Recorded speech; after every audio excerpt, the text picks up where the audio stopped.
ang dalawang mahalagang layunin, ang pangangalaga sa fiscal stability ng pamahalaan at ang agarang pangangailangan na protektahan naman ang kabuhayan ng ating mamamayan. Sa madaling sabi, ito ay isang emergency safety valve lamang para sa ating ekonomiya, isang paraan upang maibsan ang bigat na dulot ng pandaigdigang krisis sa ordinaryong Pilipino. Maraming salamat, Madam Chair. Thank you, Senator Erwin. So let's now go to the resource persons. Our first presenter will be from the Department of Finance, Yusek Carlo Adriano, followed by BIR, BOC, and then Department of Energy. So Yusek Carlo Adriano, you have the floor. Good afternoon, Madam Chair. Good afternoon, everyone. We prepared a very short presentation. Thank you. Next slide, please. Next. So I'll first present the actual excise and VAT collections and volume of oil importations, just to provide some context. Next slide. So these are the current rates. So there are many types of petroleum products. So for this one, this is the 10 pesos per liter. And I would like to highlight one of the most important, which is the unleaded premium gasoline. So it's taxed at 10 pesos per liter. So for the excise tax on petroleum, it's a specific tax wherein it's a peso per liter basis. Next slide. Now these are the other types of fuel or petroleum products, and I would like to highlight the two, the diesel fuel and the liquefied petroleum gas, the LPG, which is currently taxed at 6 pesos per liter. I would like to note that the taxation is upon removal from the customs territory, basically because most of these are imported, so before you can remove it from customs area, you have to pay the excise tax. Next slide. So these are the collection for excise tax and value-added tax from petroleum products from 2021 to 2025. And as you can see here, for excise tax, on average, from 2021 to 2025, it's around 160 billion pesos, of which the largest contributor will be the gasoline, which is on average around 71.2 billion pesos annually, followed by diesel at 65.6 billion pesos. I would like to note that although the gasoline collection in terms of excise is higher than the diesel, because of the lower rate of diesel, in terms of volume naman po of consumption, mas malaki po yung diesel than gas. Now, with regards to value-added tax, again, on average, is around 116 billion pesos. So, total po ng excise tax and value-added tax on average per year is around 276 billion pesos. Next slide. So this is just the percent distribution for the excise tax. Again, as I mentioned earlier, the largest contributor will be the gasoline at 44% on average from 2021 to 2025, followed by diesel at 41%. And then third, but very small in terms of share, is LPG at 3.6%. Next slide. So this is the volume of imported petroleum products. So in terms of removals, as you can see in million liters, ang pinakamalaki po is diesel at around 10.7 billion liters a year annually. This is followed by gasoline, around almost 6 billion liters every year. Next slide.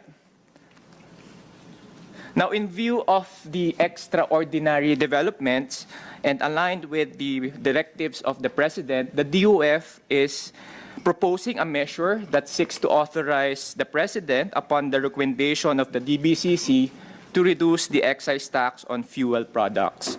Now, the measure seeks to protect the Filipino people from extraordinary fuel price shocks while preserving fiscal prudence and integrity of the country's revenue system. In particular, ito po yung aming wording na pinopropose. Basically, again, it's upon the recommendation of the DBCC and may temporarily reduce the excise tax on fuel products given a certain trigger, which is the 2-month average of Dubai crude oil price exceeds more than 80 USD per barrel. And this will need to be certified by the Department of Energy. Now, in terms of when will it go back to the previous rates, automatically po siya, but again, I'll discuss this later. Next slide, I would like to go to the revenue foregone, potential revenue foregone if we suspend the excise taxes from May to December. So for excise tax alone, it will be around 121.4 billion pesos. And we would like to note that given that excise is part of the VAT computation, so there's also a loss in VAT of around 14.6 billion, hence a total of around 136 billion pesos annually from May to December 2026, if we suspend all excise taxes on fuel. Next slide. Although there are revenue losses, there will be some additional collection from VAT given the higher prices of oil. When we projected po kasi the revenue collection from oil, we have a baseline assumption on the price. Now, if the price is higher than that baseline assumption, then we will have some additional collection from VAT. So for instance, if the average price of Dubai crude oil is around 80 USD, there will be additional VAT collection of around 16 billion. If on average it will be around 100 USD per barrel, the additional VAT collection will be 37 billion. Hence, the losses from the excise will be partially offset by the additional VAT collection. Now, in terms of sensitivity analysis, next slide, please. So for the diesel, for every 1 peso reduction to the excise tax on diesel, assuming that it will be implemented from May to December, the revenue loss will be around 9 to 10 billion pesos per reduction po, per 1 peso reduction. For gasoline, for every 1 peso reduction, it will be around 5 to 6 billion pesos. I think that's the last slide of my presentation. Thank you, Madam Chair. Yusik Adriano. Let's now go to Attorney Larry Barcelo of BIR, and then, as I said, be ready BOC, and then followed by DOE. Good afternoon, Senator, Madam Chair. Let me just acknowledge the presence of Senator JV. Go ahead. Good afternoon, Madam Chair and the members of this committee. The BIR fully supports the intention and objective purpose of the proposals to provide relief to the Filipino people in these extraordinary times. But as mentioned by our Yusek Carlo, there's a proposal coming from the Department of Finance, and we adhere to such proposal. We reiterate that the authority to impose, amend, or suspend taxes rests exclusively to this honorable Congress. And we recognize that the proposal requires careful study by our economic managers and deliberation by Congress, balancing immediate relief with long-term fiscal stability. The DOF already stated the impact of the proposed suspension, and we defer to the DOF on that.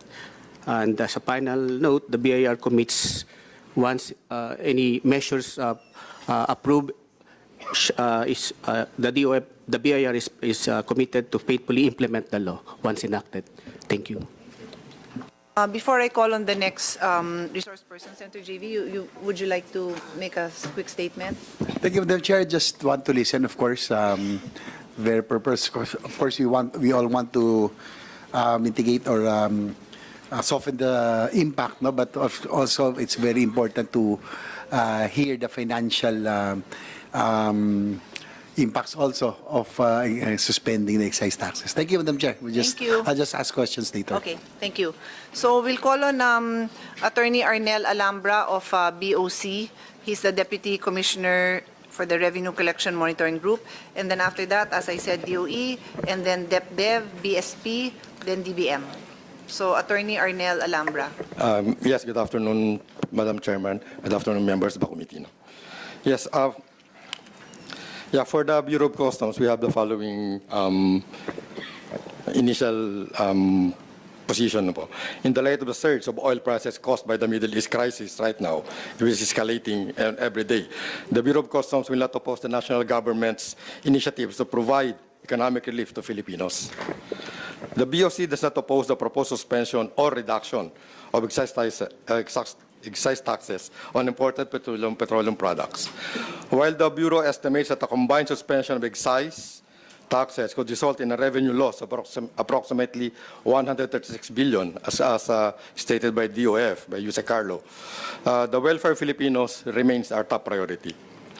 The BOC stands ready to implement such measures that the national government may approve.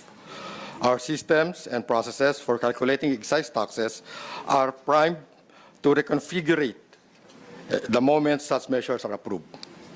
The BOC commits to being part of the solution. The BOC stands ready to apply the policies as approved by the national government without delay.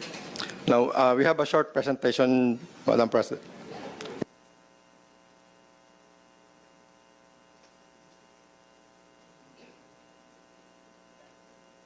Good afternoon, Madam Chair. The BOC has prepared a summary of excise and VAT collections and its revenue impact if we proceeded in suspending the same. This slide shows the breakdown of historical data, the collections of excise and VAT from 2021 to 2025. The basis of VAT collection is from the aggregate amount of landed costs that comprises the dutiable value, the excise tax, and miscellaneous expenses, while the excise tax are based on the volume or the rate multiplied by the total liters. Next slide, please. Next slide, please. If we suspend the excise tax and VAT, the estimated revenue loss for oil imports for the calendar year 2026 is 160,434,729 pesos for excise and 112,396,152,488.11 for VAT, respectively, or an aggregate amount of 272,830,882,242.90 pesos. Next slide, please. As we all have expected, starting early March, prices shifted upward across all categories of petroleum products such as the diesel, gasoline, and kerosene. The latest price for fuel and petroleum products are as follows. For diesel, $1.011 US per liter. For gasoline, $0.75 US per liter. For kerosene, $0.899 US per liter. Thank you, Madam Chair.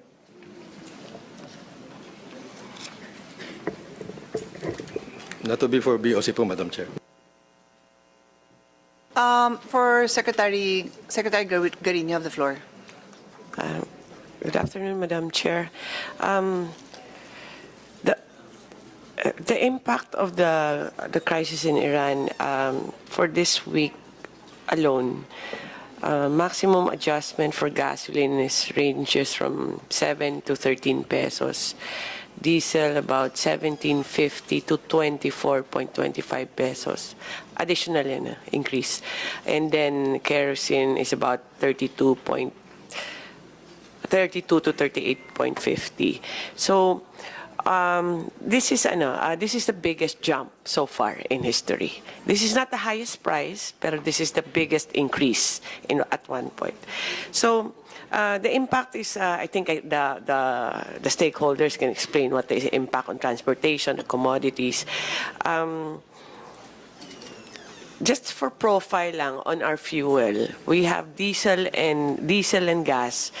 It is the more concerning part is diesel. Kasi diesel, 65% of diesel is used by public transportation.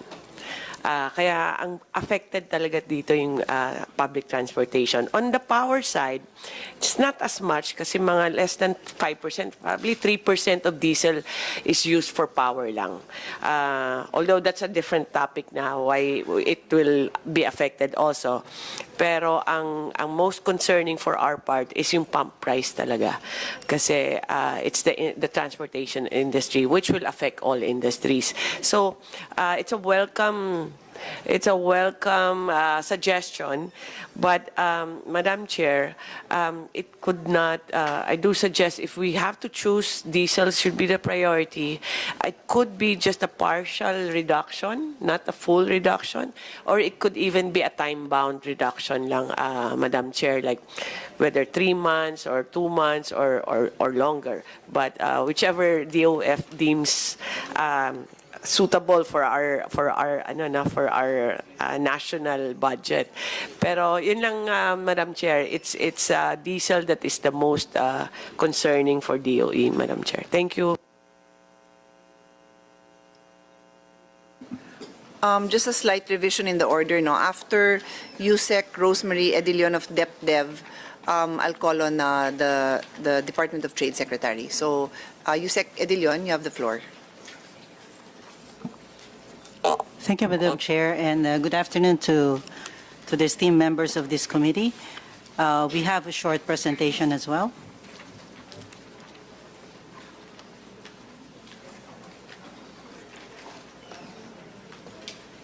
Okay, so next slide, please. So I'll just be skipping some slides that have already been discussed. So next slide, please. Okay. So just as a baseline scenario, we note that the prices have already been increasing since January of this year up until February, but that is only a small increase from about $57 per barrel to about 68 pre-war. Next, please. And this one is actually the futures that we have seen as of March 6 of 2026, where the scenario is that, and this is what we have used in simulating the impact on inflation and the GDP. So the scenario is that for the benign scenario, it will reach $100 per barrel average for March, and then tapering off beginning May. And then the second scenario is that it will reach $140 per barrel, $140 per barrel average in March, and then tapering off until September. Next, please. Next, please. Okay, so we estimate that the impact on diesel prices will be for March from a base of 59.68 pesos per liter, it could reach to 74 pesos 22 centavos for March, and then under scenario 1, and then under scenario 2 could reach 96.76. And then for April, again scenario 1, there will be a slight tapering off. It will reach 67.33, and then under scenario 2, 91 pesos and 20 centavos per liter. Next, please. On gasoline, from 58.53 pesos per liter in March, it could reach to 70 pesos 70.20 per liter under scenario 1, and then 88.79 per liter under scenario 2. On the impact on inflation, next please, we would like to note that we actually have very low inflation in 2025, particularly during the period January until July of last year, and therefore we're coming up from a low base in 2025. Now that said, next please, the impact on inflation will be next. From a baseline forecast of the BSP of 3.4% for March, under scenario 1, we can see an uptick in inflation from between 4.5 and 5.1%. So meaning breaching our high-end target of 4%. And then under scenario 2, it could reach 6.3 to 7.5%.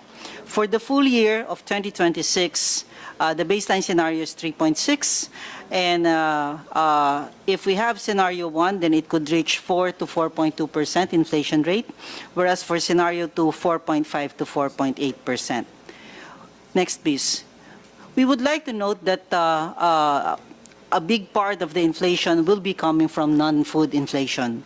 So the food inflation will be coming up from a 3.1% baseline. It could go up to 3.3 to 3.5 under scenario 1, and then under scenario 2, 3.6 to 3.9. But the impact on non-food inflation will be much, much higher. Next, please. We also simulated the result, the impact of, let's say, on OFW repatriation and then remittances. That what if there will be a percentage reduction and let's say a 10% repatriation and the total deployment ban on OFWs, and this one will mean a reduction in remittances of about 226 billion pesos, and then a percent reduction of 65.3%. For scenario 1. For scenario 2, it's a reduction of, it will be 62.7%. And then, next please. If we consider the two events, meaning the higher inflation and then the lower remittances, then the impact on the GDP under scenario 1 will be a lower GDP growth by 0.2 percentage points, whereas under scenario 2 by 0.3 percentage points. So that means that if we're taking the midpoint of our target, GDP growth target of between 5 to 6, the midpoint is 5.5, then we can be looking at between 5.2 to 5.3%. The recommendations, next please. We have actually submitted a complete package of recommendations, and this was presented during the cabinet meeting last week. So first is really to ensure a steady supply of oil products, which the Department of Energy, of course, is already doing. Reduce dependence on imported oil, harmonize the permit for nuclear power plants, and expand the use of the lower cost bioethanol to reduce fuel prices. Ease transport costs for the producers of food, like farmers and fisher folk, and also for food transport, and we're talking about fuel subsidies. Ease transport costs for PUV operators while encouraging the use of e-vehicles and active mobility or transport options. Implement staggered oil price hikes. Promote flexi-place work arrangements while encouraging households to diligently practice energy conservation. And then, of course, the ultimate is when things really get very, very severe, to authorize the President to reduce or suspend taxes on oil products given certain triggers. That's all, Madam Chair. Thank you. Thank you for that, Yusek Edilion. And now let's call on DTI Secretary Aldeguer Roque. Please proceed. Good afternoon, Madam Chair, Senator Pia, Senator Win Gatchalian, Senator Erwin Tulfo, and Senator J.V. Ejercito. Good afternoon. DTI informs the public that we are in close coordination with the manufacturers and retailers regarding the basic necessities and prime commodities. We have to make sure that the prices are down. For now, they have informed us that they have inventory that will last for the next 2 months. When we say basic necessities and prime commodities, these are the products that are already processed products, and we have a list in DTI, yung mga produkto na kasama sa basic necessities and prime commodities. So, minomonitor po namin ito on a regular basis kasi meron kaming 18 regional offices nationwide, and on regular times, minomonitor po nila ito on a daily basis. So, in times like this, like crisis and calamities, we continue to monitor, but mas mahigpit na po kami dito. we have mobilized our field officers to tighten the monitoring of prices and supply nationwide to ensure that the prices of basic necessities and prime commodities remain at reasonable prices. And yung prices po na set by the DTI, kinokontrol po ng DTI po yung mga presyo na to. We will convene on March 13 the National Price Coordinating Council, NPCC, to discuss amongst the implementing agencies of the Price Act measures that will help alleviate the impact of this conflict. On the supply and logistics, we acknowledge that the prices actually will increase not because of the product itself but because of the cost of logistics. So magmi-meet din po kami this week with the 30 logistics companies where we have an MOU where we work closely with them to make sure that kahit may calamities or may crisis, they keep their prices mababa po. So we will meet with them again this week to make sure that yung impact nitong crisis na to remains at will be able to control. The recommendation also, we recommend the temporary suspension of government shares on port and cargo logistics handling cost imposed by the Philippine Ports Authority, Cebu Ports Authority, and the Subic Bay Metropolitan Authority. And we also recommend the temporary moratorium on toll fee for cargo and delivery vehicles transporting basic necessities and prime commodities products traversing the major expressway. On enforcement, we will not hesitate to prosecute the profiteers. Actually, meron rin kaming department po dito. We have an existing department in the DTI head office and we also have this department in the 18 different regional offices. So we will strictly monitor this also and definitely we will prosecute. On giving the President the power to suspend the excise tax on fuel, the DTI defers to the Department of Finance on this matter. In closing, the DTI remains committed to safeguarding consumer welfare and maintaining a stable and competitive business environment. We keep a close coordination with different companies that actually are part or manufacturers that actually yung products nila part dito ng basic necessities and prime commodities. So even in the past, we coordinate with them very closely. Then the DTI will continue to closely monitor market developments and work with government partners and private sector to mitigate the impact of the global uncertainties on Filipino consumers and businesses. Good afternoon po. Thank you, Secretary. I'll take a break from hearing the government agencies. No, let's go to the private sector and then we'll go back just to mix up the discussion on the floor. Let me call on Ms. Donabel Cruz from Petroleum Association of the Philippines, and then I'll call on Nympha Villamayor of the Philippine Institute of Petroleum. So, Ms. Cruz, you have the floor. Good afternoon po, Madam Chair, Senator Win, and Senator JV. So I represent the upstream or the indigenous resources sector in this room, and what I could say is that the Iran conflict underscores the importance po talaga of having our own resources, our indigenous or domestic fuel sources, such as indigenous gas, our own oil sources, and indigenous coal. The government's move to extend the license of Service Contract 38, this is the Malampaya Service Contract, was very timely. This was in 2022 because that allowed us to start drilling for new wells, and we already had one discovery and hopefully more to come.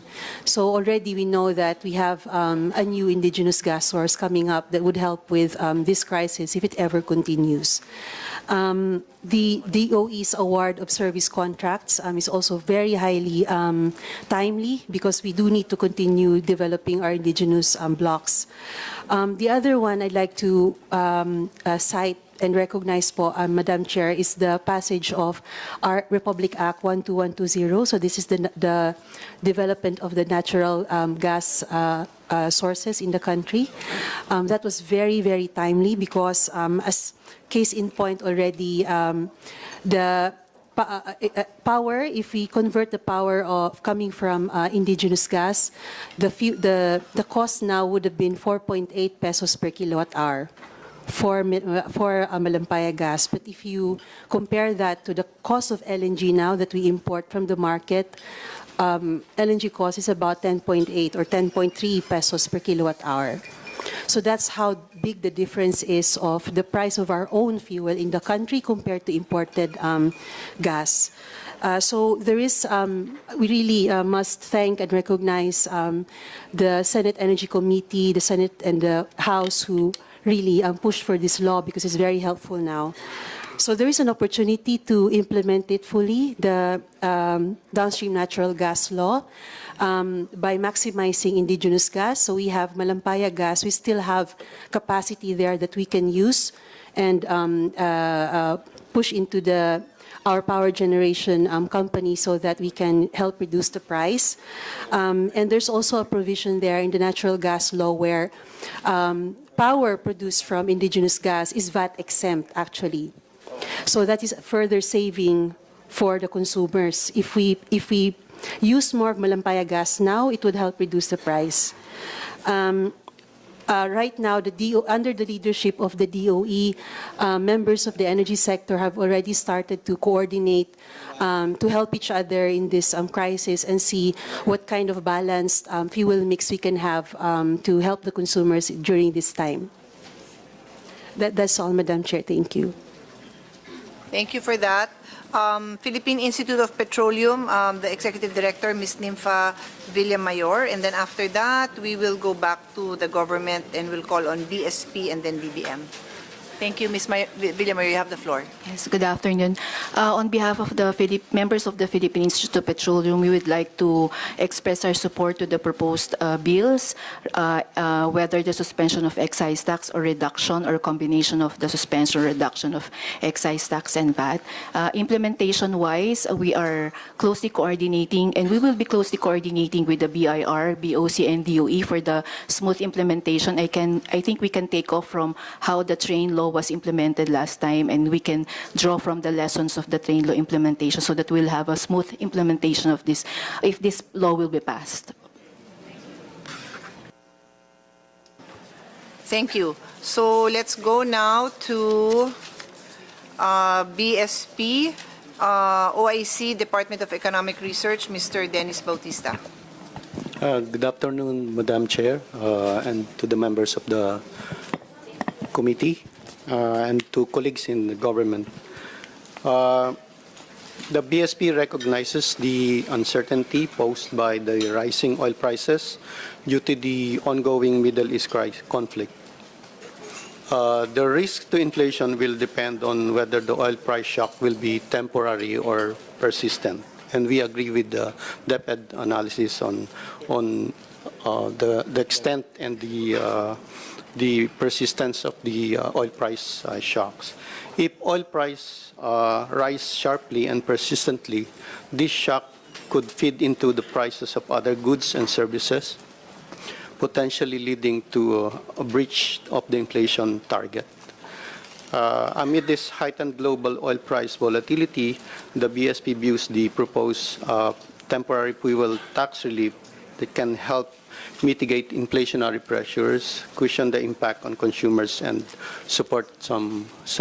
provide some support to economic activity. Okay. That's all, Madam Chair. Next, I'll call on DBM from the functional group head of the Budget Policy and Strategy Group, ASEC Romeo Matthew Balangkit. Thank you, Madam Chair, and good afternoon, and to the members of the committee. Madam Chair, we just want to support the proposal of the Department of Finance as presented earlier on the possible reduction of excise tax on petroleum subject to the trigger of $80 per barrel. And we support this thing of trigger because I think at the moment, we at the DBM, we can already provide some sources of possible funds that we can give to some targeted beneficiaries. I think these funds are already programmed.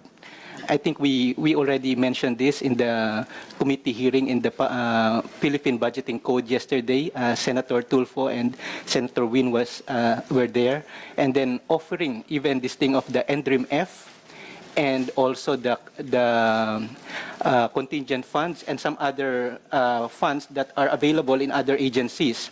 So these are the things that can be readily be tapped. And these are programmed, no, so to say. So that's why we are with DOF in the DBCC on coming up with some kind of trigger thing, so that we could see. Let's check first the level or the intensity of this crisis on us. How long it will drag us into this crisis.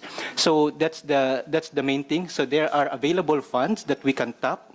So rather than immediately curtailing our possible earnings of revenue, but if the need really arises, like an extended, protracted crisis, then that's when we really call for the across the board, suspension or reduction of excise tax. So that's one. And then second, Madam Chair, we also would want to be clear on the possible exit strategy, because we are really after the temporary imposition of this suspension or reduction on excise tax. In 2022, we were in a similar situation during the Ukraine-Russia war, wherein our Dubai oil price hit already beyond $100 per barrel. That's in March of 2022.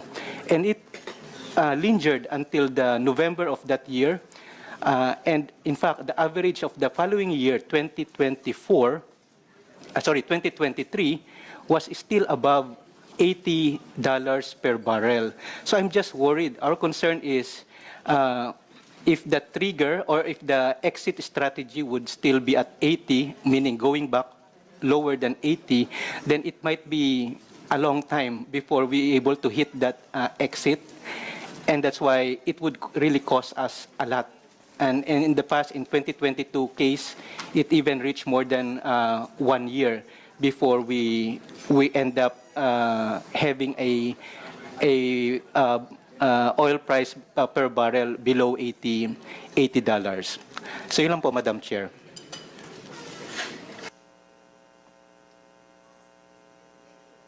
Appreciate your comments. I was already making some of my sharing my reactions with Senator Sherwin, but we'll react later because let's finish all the resource persons. So after DBM, let's go back to the private sector. From the LPG industry, Ms. Mercedita Pastrana, and then please be ready from Piston, and then LTFRB. And so far, that's what I have from our resource persons. Recognize the presence of Senator Joel. So please proceed, Ms. Mercedita Pastrana.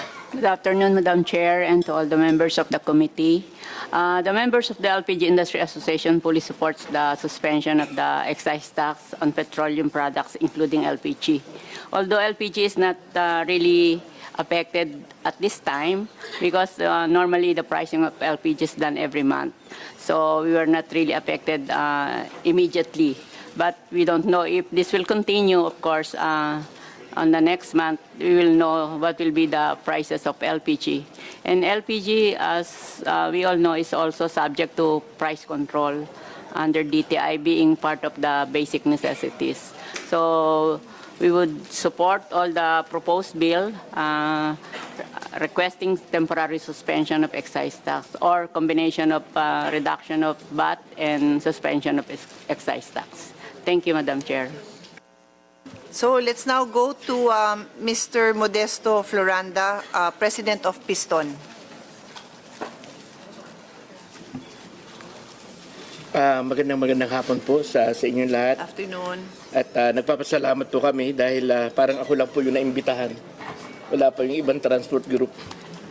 Pero siyempre sa bahagi po namin ay pag tiningnan po natin ay wala pa man yung nagaganap na agresyon sa kasalukuyan, ay wala nang patlang yung pagtaas ng presyo ng petrolyo na kung saan, kung babalkan po natin yung maitsing history mula noong 2023 hanggang sa kasalukuyan, ay halos po yung naitaas na sa bawat litro ng gasolina ay umaabot na po ng 33 pesos and 60 centavos per liter, at sa diesel po ay umabot na po ng 37.50 per liter na po ang naitaas mula noong 2023. Malaking epekto, lalo na sa ngayon, yung kahapon, ay nagkaroon ng malaking pagtaas ng March 10, na halos sa gasolina po ay umaabot ng almost 13 liters per liters, at 23 pesos naman sa presyo ng diesel.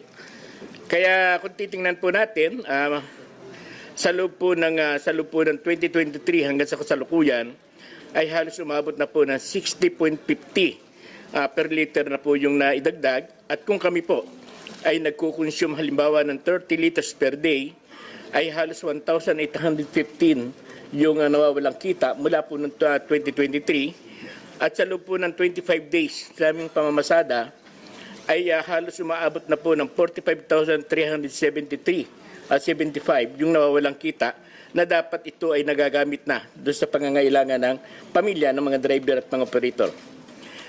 Ang isang malaking pabigat sa amin ay hindi lamang yung usapin po ng excise tax, dahil alam naman po natin na sa bawat litro ay mayroong 6 pesos per liter yung nasa ilalim po ng excise tax. Sa ngayon ay sa ilalim po ng VAT, almost 9 pesos per liter yung nakapatong. Kaya pag tingnan po natin, yung 2 buwis ng sa usapin ng oil ay halos 15 pesos per liter po yung nakapatong. Kaya kung titingnan po natin, kung kami po ay nagkukonsume ng 30 liters per day, ay halos 1,000 mahigit na yung nawawalang kita sa hanay po ng mga driver at mga operator. Kaya po ang sa amin, ang position po namin ay hindi lang dapat excise tax yung tanggalin, at dapat tanggalin din po yung VAT, dahil ito yung nagkukos ng pahirap hindi lamang sa anin ng sektor ng transportasyon, at kundi sa ating mga mamamayan. Meron po kaming isinumiti na position, dahil mahaba po yung namin, tipong limitado po yung time, iwanan ko po yung aming isinumiti, at sana mapag-aralan po ng ating mga senador. Salamat po, magandang hapon. Maraming salamat po. So, si Senator Joel would like to make an opening statement. Yeah. Thank you, Madam Chair. I'll be very brief. In fact, Madam Chair, I would ask na lang that my sponsorship speech be inserted into the records. But let me just put into the records of this committee how grateful I am for calling this hearing, Madam Chair. I think this is very important. We recognize, Madam Chair, that under train law, yung excise taxes on petroleum products were implemented as part of broader fiscal reforms to strengthen government revenues. And this representation fully recognizes the importance of fiscal responsibility. However, yung extraordinary global conditions sometimes require calibrated policy responses. Kaya ho tayo nag-file nitong Senate Bill 1922, again precisely to respond to the demands of the time and to protect our country from future shocks and crises. Yung bill po natin aims to target to provide a targeted, conditional, and temporary mechanism that allows government to respond to extraordinary oil price spikes without undermining fiscal discipline. And again, let me emphasize, last but not the least, na it is important to note that this measure is not intended to permanently remove the excise tax. The suspension or reduction is temporary and conditional. Just recently, you look at the increase ng per barrel, that's $39 na, Madam Chair, or about 57% in just around 10 days. Kaya po natin na nais na maisakatuparan itong ating panukala para mabigyan ng lunas at maging proactive tayo sa mga ganitong situations. Again, Madam Chair, thank you very much, and to our resource persons, magandang hapon po sa inyo lahat. Thank you, Senator Joel. So last resource person natin for now is from the LTFRB, the Executive Director, Mr. Lumer Bernabe. Magandang hapon po, Madam Chair and members of the committee. Meron lang pong maikling presentation ang LTFRB or ang DOTR tungkol naman po sa fuel subsidy. Next slide. The fuel subsidy program aims to mitigate the impact of rising fuel costs by subsidizing the increase in the amount of fuel price incurred in the operation of public transportation to identified eligible beneficiaries in public transportation. This project is in partnership with LTFRB, TICT, and DILG, and directly impacts drivers and operators of fixed and non-fixed modes under the LTFRB, the tricycles under the DILG, and the delivery service rider under the DICT. The objectives of this program is to ensure sustainability of public transport by subsidizing the increase in the fuel price affecting the viability of operation. Number 2, curb the possible further increase of fare that may be shouldered by the commuters. Ang ating pong funding source ay nagkakahalaga ng 2.5 billion. Next slide. Next slide po. Under po ng special provision ng fiscal year 2025, ay meron pong kondisyon na kapaloob dito that the distribution of the fuel subsidy by the DOTR shall be subject, next slide, to the guidelines to be issued by DOTR and the Department of Energy. The grant of the subsidy to the intended beneficiary shall be subject to the issuance by the Department of Energy of a certification that the actual average price for 1 month of Dubai crude oil based on mean plots of Singapore per barrel has reached $80, US dollars 80. Next slide. Mga distribution modes po nito ay ang mga sumusunod. Use of existing pantawid or fuel cards, land bank to land bank account transfer, bank to bank, transfer to e-wallet or the over-the-counter distribution. At ang mga beneficiaries po nito ay ang modern at traditional public utility jeepney, PhilCab, modern and traditional UB Express, public utility bus, minibus, taxi, school transport, TNBS at ang ating pong motorcycle taxi. At ang target beneficiaries po, fiscal year 2025 ay ang mga sumusunod. For LTFRB po, we have 247,760 drivers and operators. Nandun na po yung MPUJ, MUBE, traditional PUJ, TNBS at taxi. Pagdating naman po sa mga delivery services, sila po ay mayroong 150,000 beneficiaries. At ang huli po sa lahat ay ang tricycle na meron po siyang 723,695 for a total of 1.121 million beneficiaries. Ito naman po ang mga nagkakahalaga sa mga beneficiaries po. Kung makikita po natin, ang sa LTFRB ay mayroong 55%. Sa DICT, 11.01 at DILG, we have 33.93. As an update naman po ng fuel subsidy program, next slide, the department is preparing to implement the FSP upon the issuance of certification from Department of Energy. Tulad po na nabanggit ko kanina na dapat po ay mag-average siya ng $80 per barrel sa loob ng isang buwan. Nagkaroon din naman po kami ng request for notice of cash allocation from DBM, LTFRB, DILG, and DICT, at meron na rin po tayong master list ng mga beneficiaries. For our ways forward,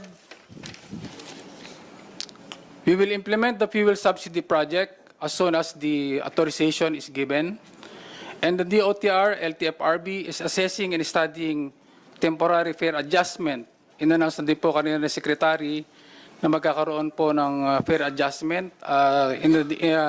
Ilalabas po niya yung rate ito pong linggong ito. and the DOTR is preparing to request additional fund for fuel subsidy in case this situation persists. Yun lamang po at magandang hapon po sa ating lahat. Thank you so much. So I'll open the floor now to our colleagues to ask their questions of the resource persons. It will be Senator Sherwin Gatchalian first, followed by Senator Erwin, Senator JV, and Senator Joel. But if they're not here, then of course Senator JV, you'll follow after Sherwin. Sherwin muna. Ikaw muna. Thank you, Mr. President. Madam Chairperson. Very cut and dry naman yung mawawala sa gobyerno pag sinuspend natin yung excise tax. I'll just pull up yung presentation ng DOF, Yusek Carlo, na ang mawawala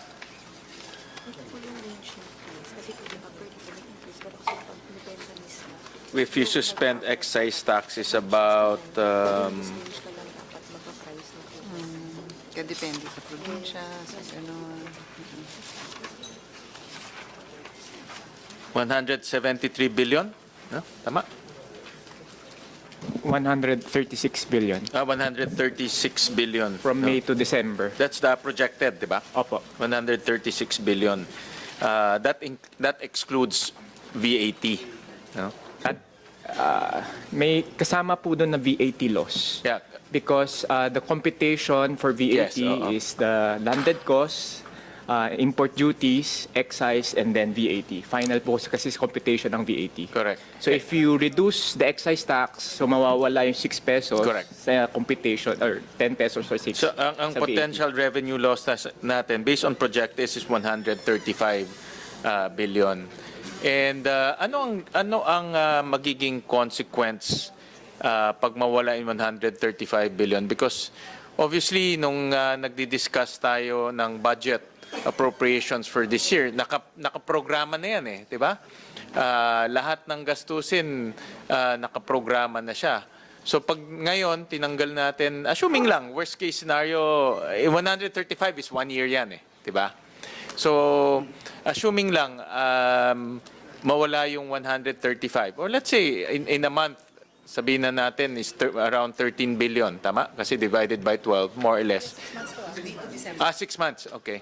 7 months. 135 is 6 months? 8 months. Oh, this is for until end of the year. Okay. Kung matanggal to, ano yung mga expenses or appropriations sa pwedeng maapektuhan base sa inyong discussions? Madam Chair, for that question, I would defer to the DBM. But assuming we will not increase our deficit, then definitely there will be programs that will not be funded. Correct. Oo. Assuming we will not increase our deficit. Yes, kasi the alternative is to borrow more. Yes. Correct? Yes, if you po. borrow more, you will increase your deficit. Correct. Yes. So, dalawa lang naman option mo. Magbawas ka ng expenses o umutang ka Yes po. para to cover that. So, which option ang kukunin ng executive?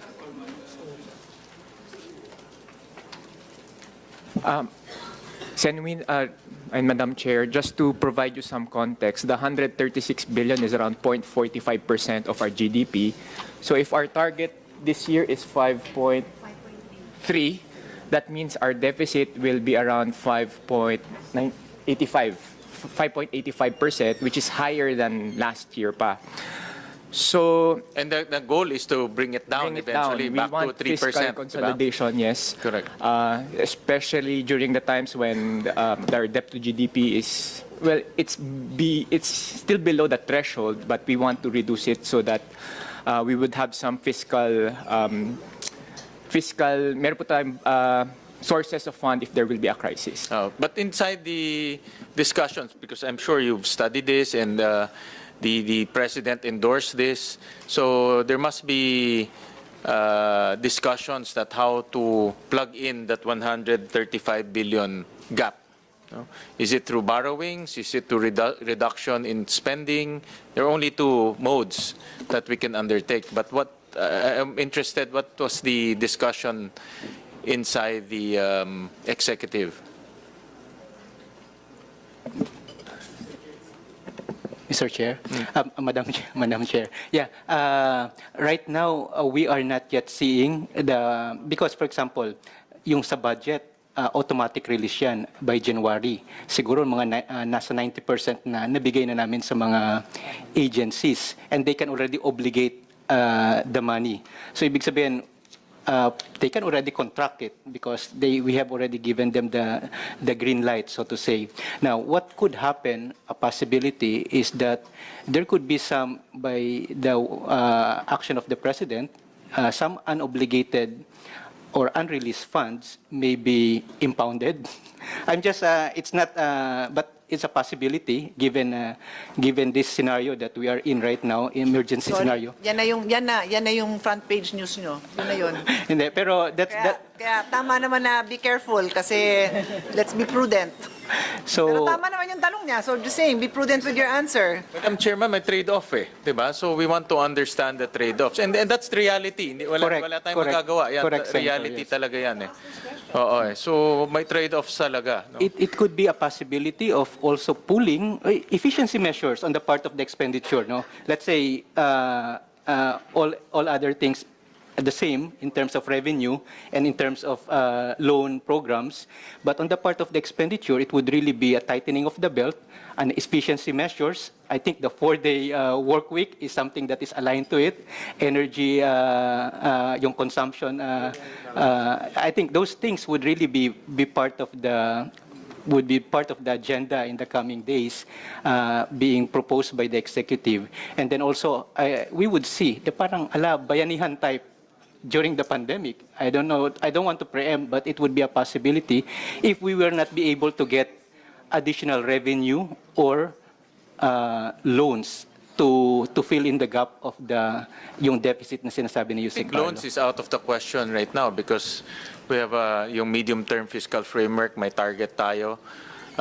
So the other one is belt tightening, meaning wala mo ng lakbay-aral, wala mo ng travels. When we say naman belt tightening, hindi naman ibig sabihin babawasan yung social services. No?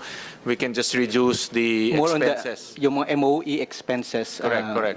Katulad ng yung energy consumption, we will really be pursuing those So for example, if you implement 4-day work week, the Friday walang kuryente, then you can reduce electricity bills. Tama? So, but we want to understand lang because of course, ang reality may trade-off Now, we just want to make sure that the trade-offs are not going to sacrifice, let's say, support to our constituents in terms of social services, in terms of education or health. Passionate ang ating chairperson pagdating sa health.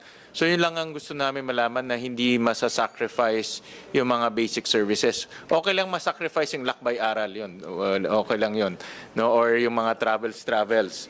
But yung mga social services natin, we want those protected. No? Especially ngayon na everyone's feeling the pain. Ito it's only on for our public utility drivers. Pero meron pa tayong mga constituents na mafe-feel yung inflationary effects ng pagkain, ng kuryente, ng iba pang mga items. No? That's why we want to understand the discussions inside the executive. What will be the 135 billion trade-off? Madam Chair, Senator Win, that's why we are really bent at the DBM is to really offer what is at our disposal right now. We would want to support our countrymen, our consumers, in this time of crisis. And there are also some things that can be already tapped in the program budget. So rather than maybe already tapping yung possible reduction in the revenue collection, let's use those things that may be already in program And then, siguro later on, but we are open to really reducing excise tax and then even suspending it. But let's make use first of those things that are already in the program. Yung presentation ni Executive Director yung sa LTFRB, ang ganda kasi 2.5 billion. Ang kwento po niyan, Madam Chair, at the start of, tinanggal namin yung 2026 budget for fuel subsidy kasi nga, mababa lang yung inflation. So parang there's really no need for a fuel subsidy. And then this thing came. So, and that's why buti na lang may a 2-year validity. So ibig sabihin, we can still tap this 2.5 billion fuel subsidy on the targeted sector, particularly on the transport sector. So masyadong maganda yung kanya kasi naka-focus sa mga transport beneficiaries. So if we are able to tap that facility and even expand it, the thing is, it's not right now in the 2026 budget, but there's also the possibility of expanding that item for us. Maybe I could imagine supplemental budget for transport sector, even though it's not in the line item for GAA 2026. That's why yesterday, DBN made a statement in our hearing that we can also tap the calamity fund. No? I think it's a stretch, to be honest about it. But I think the goal there is to use existing funds already para mabilis na nabibigay sa ating constituents, which I support, no? Because to be honest about it, it might not be the usual disaster calamity that we are thinking, but it's an economic calamity that our constituents are feeling or might feel now down the road. So yun lang ang gusto namin maintindihan. On another note, Madam Chairperson, dito sa presentation ni Yusek Edelon, which is also important because we're looking at yung direct impact sa mga drivers natin, no? Direct impact sa mga logistics companies, sabi nga ni Secretary Roque. But on a broader scale, on your slide, page 5, kung magsusustain itong above $80, our inflation will go up to 4.5 to 5.1%. No? Can we show that slide, Comsec? Primarily because of non-food, which is fuel to, no? Fuel. So in other words, on a broader scale, marami talagang, kahit lahat, no? Lahat tayo, mararamdaman talaga natin yung pagtaas ng presyo ng langis. Kakalat na siya. May second round effects sa mga ibang produkto. Ibig sabihin, kakalat na siya sa ibang produkto. So my question is Yusek, if we implement this excise tax suspension, how will it help reduce the inflationary effects generally to our economy? Andito sa slide niyo yun, pero hindi niyo present eh. No, actually, yes. That's why I asked that question because it's important to present that. Hindi nyo present. I think it's the most important slide, to be honest. Kasi wrap up na raw eh. So, Anyway, okay. So if we suspend the excise tax on If you fuel, can pull up the slide, even better. No, I also have a copy. Senator Sherwin has a copy, pero the others don't have. If you can, if it's the slide, Secretariat can assist. yeah, slide 20, Comsec. slide 20. Yeah. Yeah. Yung So, una- okay, yeah. Ito yung slide, no? Pag Yes. binawasan natin ng excise, Pag binawasan ng excise, take note that our scenario 1 is a temporary suspension from March to May, which is actually based on the futures, yung trend na nakikita namin sa futures under a benign scenario. Whereas under an extreme case scenario, it's from March to September, yung nakikita namin. So, if that will be the case, for a baseline of 3.4, remember that scenario 1, let's say for March, inflation will increase 4.5 to 5.1%. With the suspension of the excise, inflation will be from 3.6 to 4.2. in other words, it will tame inflation. It will tame inflation. Next slide, Yeah. Comsec, slide 20. Yan. Yan. Ay, hindi, isa pa. 20, slide 20. Isa pa. Yan. Yan, oo. In fact, for scenario 2, the scenario 2 will give us an inflation of between 6.3 to 7.5 for March. Tapos kung may suspension of the excise, matetame ulit niya from between 5.4 to 6.6. But Madam Chair and Senator Win, we would like to mention as well that what this actually means is that yung scenario will actually reduce the purchasing power per peso, will reduce the purchasing power by about 1 to 150, 1 peso to 150 per 100 pesos. Pag binawasan ng excise, at tinanggal ang excise, then the excise, that action will return mga 80 centavos worth to the purchasing power. But under the severe scenario, the worst case scenario, the reduction in purchasing power is mga 2 pesos 63 centavos up to 3 pesos 70 for every 100 pesos. And the again, suspension of the excise tax will give back mga 80 centavos worth. So it will still not be a complete package of assistance, meaning to say that we will still need the fuel subsidy program para talagang mabawasan yung impact, which again we will need to balance the issue of reduced revenues with the fact that we will still need to implement other measures, Mr. Chair. Thank you for that. So, of course, yung original intention was to help our public utility drivers, yung mga katulad po ng members na kaibigan natin sa Piston. But from a broader economic sense, matitame natin in inflation, not within our target, no? Or more or less nasa target kasi 3.6, at least ang target natin 2 to 4, you know? So at least nasa 3.6 tayo within the target. And at the same time, more importantly, is also restoring the purchasing power by 80 centavos. No? So, 80 centavos per 100. No? So, malaking bagay rin yun on a broader sense. Para gusto ko lang maintindihan ng mga kababayan natin na kaya itong pababain rin yung effect ng inflation o pagtaas po ng presyo ng mga pagkain at iba pang gamit. So, importante rin ho yan na mapag-usapan ho natin. I'll go back to the DOF. May proposal kasi, Yusek Adriano, na tanggalin ang VAT. No?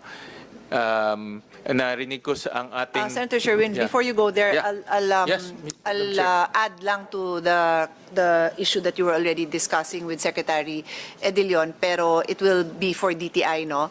So, Secretary, earlier when you were assuring us, telling us about your continuous monitoring and coordination with the various manufacturers that whose products are in that what do you call that list? Basic commodities, no? Basic commodities list. This is currently, no? That's the assurance lang na these prices are steady. But based on all the especially the economic team that has presented us and Yusek Edilion's statements, there will really be an inflationary effect, either bad or worse, no? For scenario 1 or 2. And scenario 1 is not so bad because what you're saying, Yusek Edilion, is that yung inflation, na ibig sabihin ng inflation, tataas lahat ng presyo, ma-offset naman nung pag-suspend ng excise tax. Diba? Yung 1 peso na ikatataas for every 1 peso increase sa 100 pesos, yung excise tax, ibabalik naman yung value na yun na 80 centavos. So, maliit na lang. Yun ang sabi nyo, right? Pero yung scenario 2, medyo mas mabigat kasi almost 3 pesos, no? Sabi nyo, mga 2 to 3 pesos yung increase kada 100 pesos. Hindi na talaga kayang habulin nung reduction ng excise tax hanggang 80 centavos lang. So, kung almost 3 pesos yun minus 80 centavos, then may 1 peso plus or almost 2 pesos na effect. So, Secretary, now I go now to Secretary Roque. So, clearly, just to be sure that we're all on the same page, if let's hope that the worst case is scenario 1. Let's hope. Yun na yung worst case natin. When you go back to these manufacturers of yours, talagang magpo-push up yung presyo nila kasi yung manufacturing cost nila umakyat na rin, right? I mean, gusto ko lang kasi na hindi tayo nananakot pero alam ng tao na pinaghahandaan natin ang mga possible scenarios. So, best case scenario natin is wag nang lumagpas sa scenario 1, wag nang tumaas doon. Tapos, magtataas talaga ng presyo. Kasi ang hirap, ayoko lang kasi na yung mga tao nalilito na, hindi, sinabi kasi ni Secretary, walang magtataas, kinausap niya. But by nature of how inflation works, hindi mo naman talaga mapipigilan yun. Hindi mo talaga mapipigilan yun eh. Tapos, siguro yung baka yung malalaking supermarket, mabantayan mo, pero pagdating dun sa sari-sari, parang presyo ng exchange yun eh. Ito daw exchange, pero pagpunta mo naman dun sa di naman yun yung exchange. No, that's the reality. So, yung mga sari-sari store, hindi nila mako-cover yung pricing na i-recommend nyo. Maybe they will try, tapos worse, wala tayo sigurong time dito sa hearing na to, pero worse, yung mga hoarders, yung mga nagtitake advantage, ang laking factor din nun. And if we have time, I want to quickly go through that with you kasi medyo sa inyo din yan, ano? So my point lang is, liwanagin lang natin sa public na there will be an inflationary effect, but in the best case scenario na ma-manage natin ito ng maayos and it won't, yung kaya lang natin kasi i-manage yung sarili natin eh. Medyo hindi natin kontrolado yung nangyayari outside of our country. We're not that big of a country to have that effect. But yung mga kababayan natin na nandun, may effect. So one of you gave the impact on the remittances, no? Laking factor din yun. Anyway, let's go back to that also. So the point is, may effect. Pero hopefully, yung magagawa natin for the excise tax suspension, ma-offset niya na sana, hopefully, ang goal natin is hindi na yan maranasan ng mga kababayan natin. Tama, Secretary? Maybe you can just give a reaction to that. Yes, Madam Chair, you're actually correct, no? But for now kasi yun yung naging usapan because the goods are already in the supermarkets and groceries. Tapos yung minomonitor po ng DTI are just the ones in the supermarkets and groceries. So for the basic necessities and prime commodities. Sorry to interject. They've informed us that the supply, they have 2-month supply. But of course, again, the logistics cost, which I mentioned to you, which is the electricity and then yung movement of goods also. So when we talk about the supply that they have, kasi yung mga nakakanned po, most of those were bought before pa. And yung iba na nasa warehouse lang po nila. Yung iba naman nasa warehouse na po ng mga supermarkets and groceries. So the prices are set na po. And then if maliwanag na pinaglalaban natin. Yes, pinaglalaban po natin na we hope to keep the prices. Opo, yeah, we hope to keep the prices as low as possible despite of all of these things that are going on. But of course, we acknowledge po that there will be increase in logistics. We have a logistics department po in DTI where we closely meet with them also. So we're meeting with them also this week to see the impact of all of these prices na tumataas po. And then for the basic necessities and prime commodities manufacturers, we are in close contact din po with them. So yun ang feedback na binibigay rin po nila sa amin. So that's what we relay. But in terms of enforcement din po, we strictly enforce. We really have a department nationwide po and also in the head office for this. So yun, maasahan po nila sa amin yun.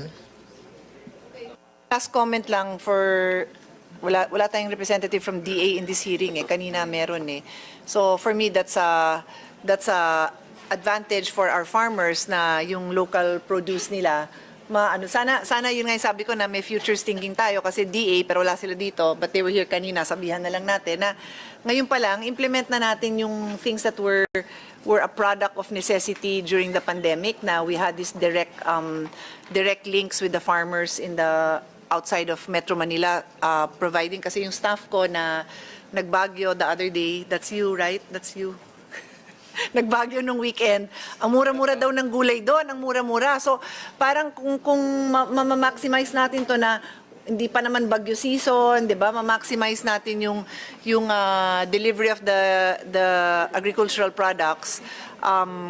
Medyo ma-offset din yung gastos dun sa manufactured products. Anyway, please proceed. Thank you. I'll go back. Those are very important points, Madam Chairman, kasi itong itong usapin ng excise tax. We're just focused on the public utility drivers, which are very important, pero may kumakalat siya eh. Kumakalat siya sa ibang mga produkto. Agriculture is one, no? So kailangan maintindihan natin doon. To Yusek Adriano, kay Yusek Carlo, there are also proposals in the bill na isuspend ang VAT. And I know that VAT is very complicated kasi change siya, no? It's a system. So, but can you explain to the body what are the complications if we suspend VAT?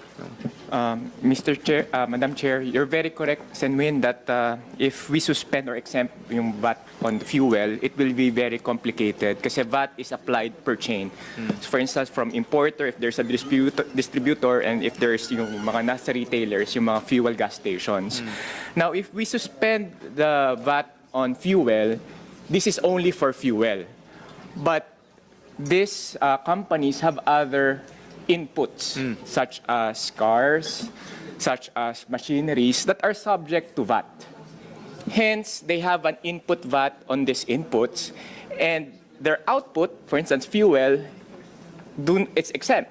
So that means may ipit po na input VAT that they cannot claim. So most likely, what will happen, they will increase the price so that marirecover nila yung naipit na input VAT, and that will be negating our goal of decreasing the prices. Hence, our proposal is to just focus on the excise tax. It's easier to implement.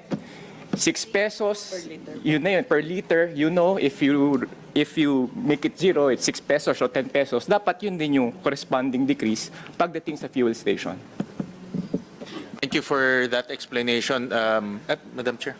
Just going to say that, do I understand correctly that suspending VAT is the issue of suspending VAT is not because we don't want to suspend it because of the loss of revenue, but because the effect might actually be increase in the final price. That is what you said, yes, right? Madam Chair. Okay. So I think your question is so important because I will now ask you to look for a very good communicator and make that a 1-minute presentation on YouTube. No, because even us, and the good thing is 24 lang kami, pagtayo ko mamaya o sa Monday to defend this, bakang nakakaintindi lang kaming tatlo kasi piniliwanag mo. Nang napakasimple naman ang paliwanag mo. Pero kahit ako, hindi ko kaagad naisip yun na, nga pala, yung output at yung input VAT, kung hindi yan magka-align, mawawalan siya ng lugi yung manufacturer. You have to see it in a way that people understand because otherwise, we are accountable, like I am accountable to the 23 other senators to explain bakit ang presentation, ang bill ko is just excise tax. Why not VAT? Marami magtatanong nun. In fact, sasabihin ko, kayong dalawa na magtanong kasi narinig nyo na naman yung sagot. That's my point. Kailangan maintindihan ng tao yun. Kasi syempre tatanungin, ba't yung VAT hindi mo tanggalin? And in fact, maski po si Mr. Florando, sabi niya, malaki yung impact sa amin ng VAT. So kailangan maliwanag sa tao na, pero kasi pag ginawa ko to, baka lalo tayong babalikan. Yun lang. So assignment mo yan. Maghanap ka ng magaling na illustrator, storyteller, na i-explain yan. Okay.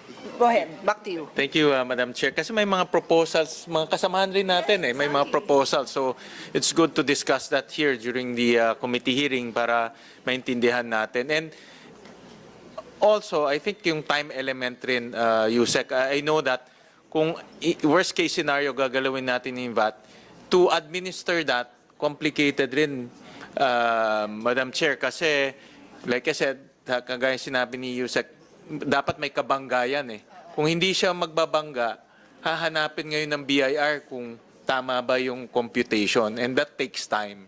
Unlike sa excise, very straightforward. 10 pesos, 6 pesos, kaltas na kaagad. Ito, hahanapin mo pa yung pwedeng kabangga o hindi pwedeng kabangga. Ano? So, but I support the statement of our chairperson na dapat may TikTok ka, Yusek Adriano, ina-explain yan. Pwede kang sumayaw, no, para maintindihan nila ng mabuti. Because nga, it's not as simple as tatanggalin lang. No?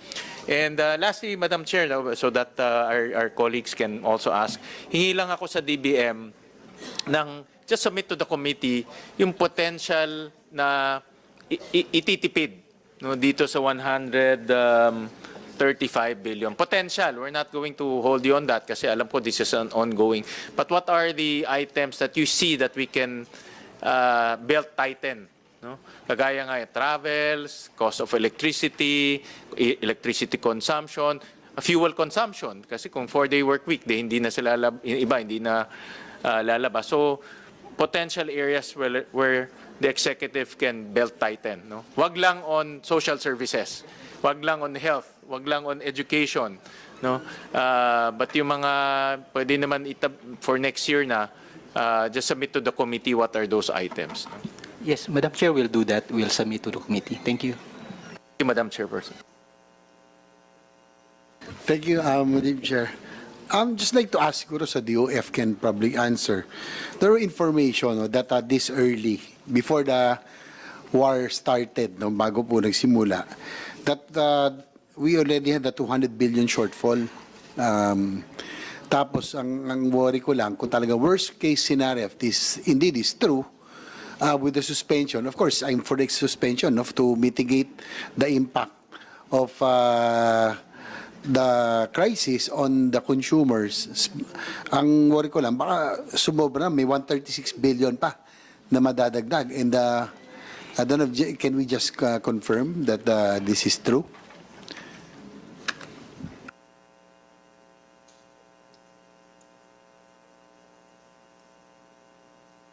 Because, Madam Chair, we're after the, sabi nga natin, mabuti na yung handa. The worst case scenario, dapat yung ating baseline po dito. Madam Chair, SNJV, if you take a look at the BSF 2026 and the emerging numbers based on the 192nd DBCC last December, we are projecting around 160 billion lower revenues than the BSF 2026. So it was just a projection, but parang we received information that this early, our economic managers were looking to raise about 200 billion already. Yun daw yung kulang. Ang worry ko lang with this, again, worst case scenario, kung madadagdag pa yung 136, which programs, no? Ano bang uunahin na isasakripisyo rito? Which programs or projects will be first that will be affected? I think, as Madam Chair, as mentioned by our colleague from the DBM, the President already mentioned some of those cost savings, like for instance, yung sa 4-day work week and travel, yung unnecessary travel. If you can do it online, then do it online, so you can save on gas as well. So may mga ganun pong instruction na from the executive branch. And also yung belt tightening, yung mga unnecessary. What we call non-essentials. Yung ano lang, no, do we still, once we pass this measure, example, suspending the fuel excise tax, will the fuel subsidy program for drivers, farmers, fisher folk still be implemented? Tutuloy pa rin ba natin? DBM? Refer to DBM po. DBM can answer or probably DOE. Mr. Chair, Secretary Madam Garin. Chair, the fuel subsidy is triggered by $80 mark. We're actually almost there. Today we're at 79. So if it stays like that, kahit magplato na yung presyo, aabot tayo din because the previous weeks are lower. And so that will trigger it. Once we write DOTR and DA, they will, regardless of the other interventions of the other agencies. Pero si DA tsaka si DOTR, titrigger na yan within the week, I suppose, Madam Chair. Basta based on the projection of DOF or the economic managers, ano kaya? How long do we need to suspend? Or it depends. O hanggang kailan, hanggang saan ang kaya natin? Madam Chair, SNJV, in a proposal of the DOF, there are basically two triggers when the reduction will be reverted back. One is if the two-month or maybe 1-month average is below $80 per barrel, and the second one, a maximum of 3 months. Those are the proposal of the DOF. So it's time bound. Just repeat. Can you just repeat? So the proposal of the DOF, basically in terms of reverting back to the original rates, is one, if the 1 month or 2 month average of the per barrel is below 80 USD again, or a maximum of 3 months, whichever comes first.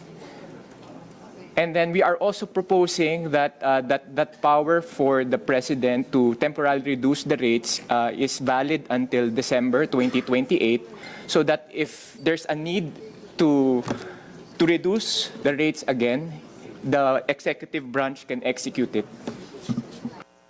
One good thing about this lang, Madam Chair, no, na nasolve na itong oil crisis, yung traffic became lighter. No?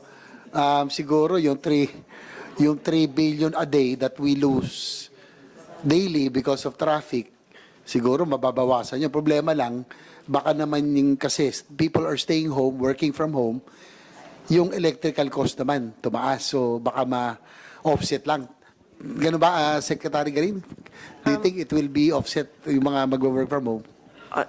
When we did our own energy efficiency with work from home, the result was a 15% reduction in aggregate na yan, combining the gastos sa bahay tsaka yung gastos ng opisina.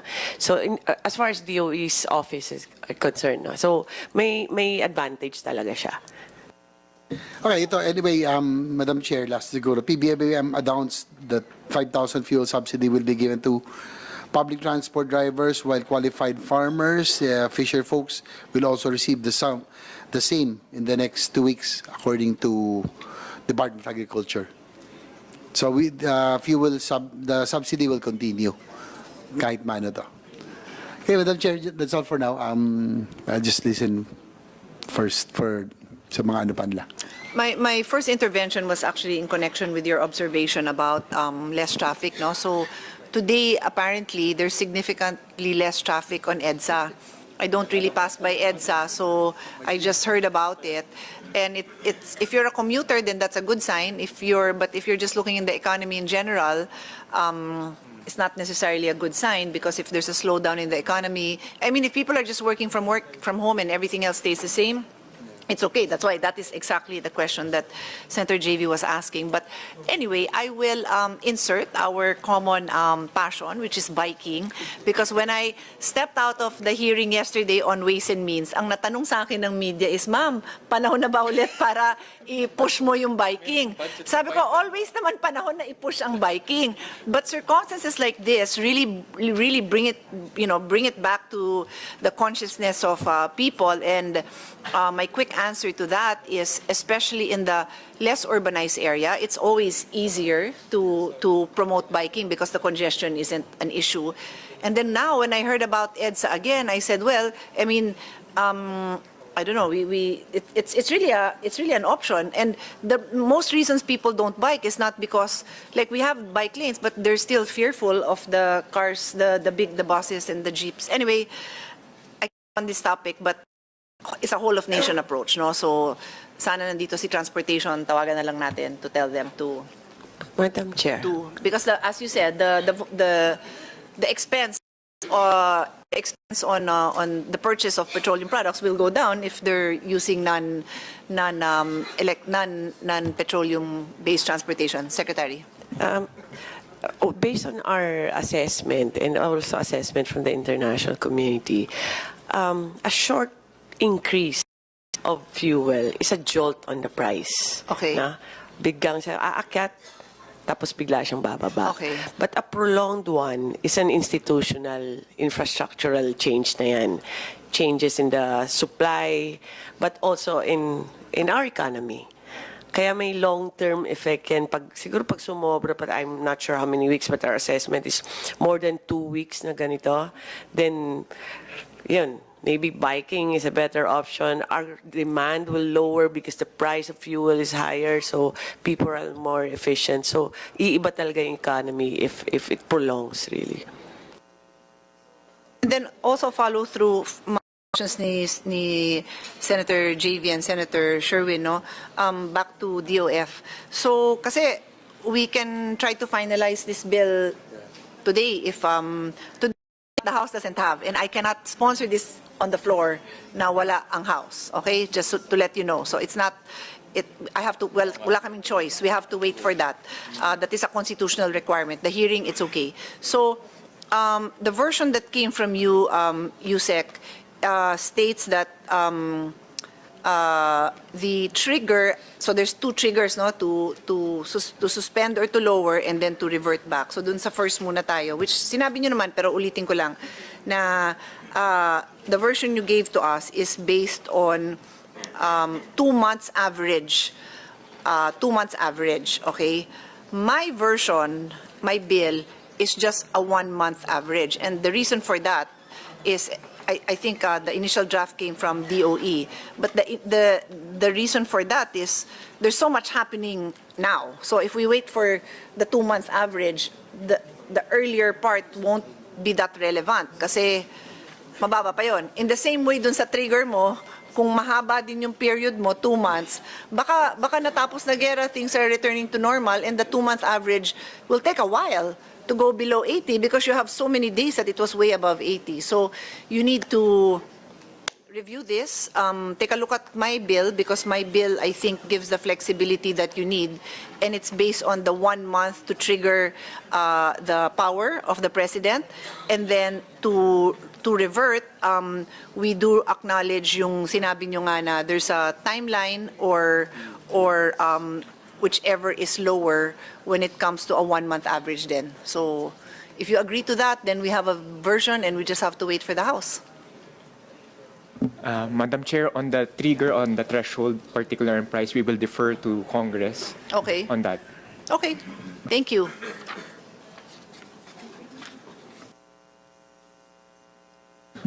Madam Chair, if I may note, the version in the House is also 1 month.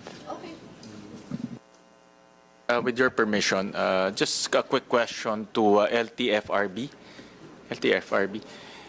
Nagtaas na ba ho tayo ng pamasahe? After nitong, I mean, itong time na nagkaroon ng Iran conflict? Wala pa po. Wala pa. For now, ano ang take-home pay ng isang ordinary driver? Jeepney driver? Siguro po, natin Gusto ko malaman kung alam mo. Hindi po namin Hindi mo dapat alamin mo? Opo. Hindi mo alam kung Sir, babalikan ko po kaya we will get it from our at this data. price. Kasi ang isang driver, gaano kadalas kumakarga ho ng gasolina? Kung kukumpara po namin yung traditional saka po yung modernized po. Yung traditional kasi Ang traditional po ay 30 liters po per day ang kanilang consumption. so everyday sila kumakarga. So everyday nararamdaman nila yung presyo. Yes, sir. Unlike yung retailer or oil companies, may inventaryo sila eh. Normally, 1 month to 45 days. Pero ang driver, wala naman inventaryo sila eh. No? Araw-araw sila makarga.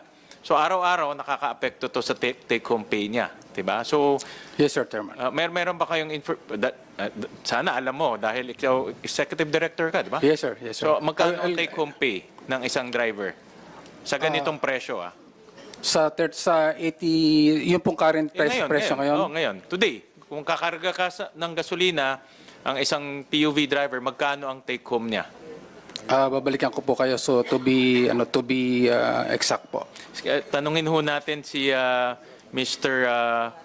Florando. Kung magkano po. Sa ngayon, ngayon ang presyo ng diesel magkano na ba? 77? Sa ngayon po naglalaro na ng 70 plus. 77 ang huling tingin ko. So magkano ang take home pay sa 77? Sa ngayon po ay naglalaro siya ng 300 to 400 pesos. Sa loob po ng 12 to 18 hours na pamamasada po ng mga jeepney driver. 300 to 400 pesos. So ako ang minimum wage po ay 695 sa Metro Manila. Below minimum wage na ang driver. Malayo po yung agwat. Malayo ang agwat. Alam niyo ho kung magkano pag tricycle driver? Ang tricycle driver po ay nagkukonsume sila ng halos 6 liters per day. nakapagtikom po sila ng 500 to 600 pesos. Sa ngayon? Opo. So mas mataas pa ang kita ng tricycle Mas mataas po kasi mas mataas po yung kanilang pamasahe sa mga traditional jeepney. kumpara sa traditional Opo, kasi jeepney? sa tricycle po, ang pinaka-minimum po nila 20 pesos yung passenger. Po, kaya mas mataas yung kanilang income sa ano. Dave, just, siguro tanong ko lang, curious ako kasi matagal na ako. Magkano na po ang mga boundary bawa ng average sa mga jeepney? Sa ngayon po, yung biyaheng Antipolo Cubao ay 1,200 po yung kanilang boundary at nagkukonsume po sila ng 30 liters per day na halos umabot po ng 2,200 bawat araw yung kanilang pamamasada. Kaya kailangan nila na makapaglikom almost mga 5,000 para may maiuwi sila sa kanilang pamilya. Apo, tsaka nakikita ko, with the permission of Sir Gadjalian, pag nagpapagasto ako, pag numumotor, talagang kung ano lang kita nila, bawat 200 piso, yun lang yung kinakarga nila eh. So talagang 5,000 ho yung kailangan nilang bunuin para lang mabayaran yung konsumo sa gasolina at sa boundary. Ganun lalaki. Opo, dahil yung ang pinakaano po dyan, talagang ang pumapatay sa sektor, yung matinding taas ng fuel, dahil nga sabi nga natin kung nakaka 30 liters per day, ay halos 2,000 mahigit yung kailangan mong para makapagserbisyo ka sa ating mga mamamayan. Malaking epekto rin yung usapin po ng excise tax at saka ng VAT. Dahil malino naman, sa excise tax, 6 pesos per liter po yan eh. At yung VAT naman, pag tumataas yung fuel, ay tumataas din yung VAT. Sa ngayon ay naglalaro po sa 9 pesos per liter yung VAT. Kaya pag pinagsama po natin, yung dalawang buwis, meron po kami binabayaran buwis na 15 pesos per liter per day. Kaya pag tinignan po natin, sa loob po ng isang araw, ay halos nagbabayad po kami ng buwis na 390 sa ating pamahalaan, 24,000 per month yung binabayad namin buwis dahil po sa dalawang buwis sa fuel. So, unlike po sa mga oil companies, pag nag-import po sila may inventaryo, actually pabor nga sa kanila pag tumataas yung presyo dahil pwede nilang ibenta yung lumang inventaryo nila. Ang retailer, ganun rin. Pero ang jeep, wala kasing inventaryo ang jeep eh. Araw-araw, kung ano yung nasa tangke, uubusin nyo and then kinabukasan, karga ulit. So talagang direkta nararamdaman ng ating mga drivers yung pagtaas ng presyo ng langis. Araw-araw actually nararamdaman. No? Sabi nga po namin pagbangon namin, paghilamos namin, paghawak namin ng manubela, kami po agad yung tinatamaan ng bawat increase eh. Dahil siyempre pag lumabas kami ng bahay, magkakarga kami ng krudo para makapagserbisyo sa atin. Kaya yung unang impact, yung epekto ng pagtaas, kami agad yung sumasalo doon sa impact ng pagtaas. Kaya nagtataka po kami dahil batay sa ating sa Department of Energy ay meron po silang sinasabi na merong 50 to 6 days na supply ng fuel sa ating bansa kasi hindi naman tayo lingguhang umaangkat kundi buwan. Kaya nagtataka kami bakit linggo-linggo nagkakaroon ng pagtaas. Kahit na po itong January, yung pagpasok ng 2026, walang patlang yung taas. Halos sa tuwing Martes po, nag-iiba yung presyo. Pag tulog namin ng Lunes, pagising namin, kasi sa Martes, iba na yung presyo ng krudo. Kaya, dapat kung magkakaroon po ng pagtaas, dapat inuubos muna yung nabibili na mas murang krudo. Kasi doon po lumalaki yung kita ng mga oil company, ng Shell Caltex at ng Petron eh. Doon talaga dahil pagbili nila ng mura, pwede, pag tumaas yung presyo, kaagad benta ng mataas eh. Kaya dapat ang DOE alisto at alerto sa mga ganyan. And that's my next question. Yung mga retailers, with the permission of our chairperson, yung mga retailers, secretary, like meron kami nakikitang may mga pinapadala picture sa akin, 100 peso per liter. Yung iba, pagtaas lang sa Dubai ng $100 per barrel, kaagad hapon nagtataas na sila ng presyo. Hindi naman pwede yun. No? So, I urge si Director Rino during the last hearing na traditionally, pag ganitong situation ng DOE, very active sa pagsasara, pagsisita. Kumusta yung pagsisita nyo ng mga retailers? On the price, Madam Chair, yung batas talaga ng oil deregulation is really limiting our powers. We cannot submit lang sila ng presyo, hindi namin pwedeng diktahan. Basically, that's just the way it is. Now, right now, if as of last weekend, mga 80 plus ang report, we issued 55 show cause orders. And as of last count, I think kaninang umaga, through EGOB, mga 500 plus na yung complaints about different gas stations. So the problem is that some gas stations, not all, have unjustified increases. And also, there's also the how do you call that? The suppliers of the independent, may mga traders yan have also increased, some of them. And we're calling them for a meeting also tomorrow, all of them actually, Madam Chair. So what we have done is for them to show to us what's the reason of their unreasonable increase. And so far, 55 na yung na-issue namin. And it would have been, plug in ko lang, Madam Chair, it would have been faster if the DOE has the power to do so. Lastly, just to interject, di ba pwedeng ilagay na yan dito sa batas? Nagbabawas tayo ng excise tax pero meron namang oil companies na sinasamantala yung presyo. Hindi ba dapat in times of calamities or times of disruption, ang DOE meron ring power to look at the pricing? I know nalimitahan sila because of the deregulation law, but these are extraordinary circumstances na dapat tignan rin. Nagsasacrifice yung gobyerno pero si oil company is taking advantage naman. I'm not saying all, This is a general statement, no? Madam Chair, all the regulation law actually has emergency powers, and that can be triggered also, and then we can implement, Madam Chair. We have a few minutes before we have to go to session, so I'll give the floor to Senator Erwin Tulfo. Two questions lang, Madam Chair, sa Department of Energy. I don't know if this question was already asked. May ginagawa na po ba ang DOE or even yung DTI natin? Kasi marami pong gas stations. Over the weekend, I was in Bataan.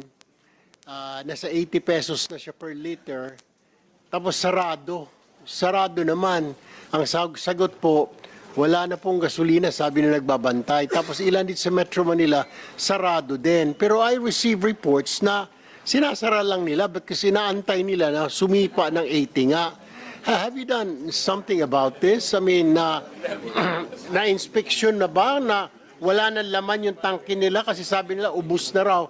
Sumisenyas yung gasoline boy na gumaganon na lang. Pero meron pa naman siguro. Nag-inspection na po ba tayo? Madam Chair, what we have done since we've been receiving reports, DOE together with the ILG, PNP, we investigate.